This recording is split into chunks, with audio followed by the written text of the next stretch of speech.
Ayan na itanim na, linagyan na ng kayakas. Ayan. Aba, pinugong na yung dulo. So ito yung hindi pa naitanim. Tinatanggal yung plastic.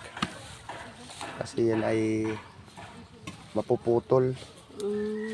O dapat tatanggalin yung plastic sa pagharap. Yan. Tapos ready na yung butas. Pag mataba naman ang lupa, okay na yan, medyo mabuhangin. Tulungan mo na, Robby. Nanan. Oo nga. Yan, dahan-dahan. Oh, yeah. Haluin niyo po niya. Haluin niyo po. Para hindi maduduro. Pagka ganyan medyo durog na siya. Para mo ano basa. Sobrang basa. Basa. Yan, suportahan. Mahugot nga po.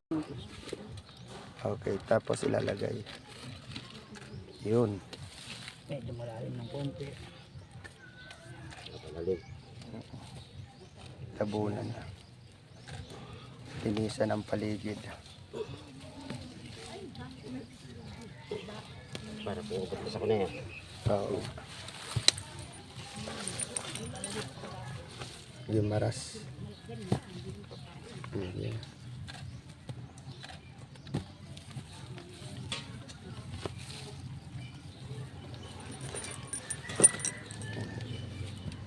Lagyan natin ng bunot.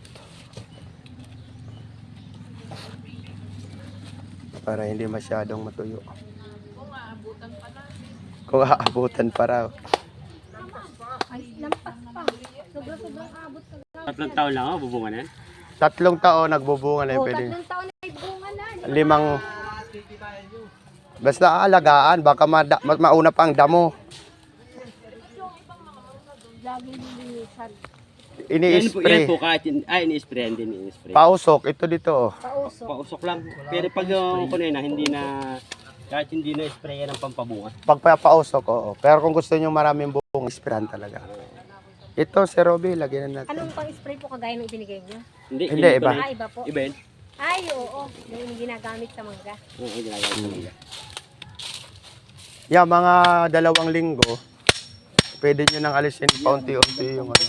Kaso kakainin ng baka ata yan. Hindi po pwedeng alisin. At kakainin po yan ng baka at kambing. Eh hindi, manlalago yung pagka... Ay, ano man ninyo? Palitan nyo ng net. Oo. Kahit yung nabibili na ano. Pag inalisin nyo, di kayo makabantay sa kambing ni kayo huli. Bye-bye.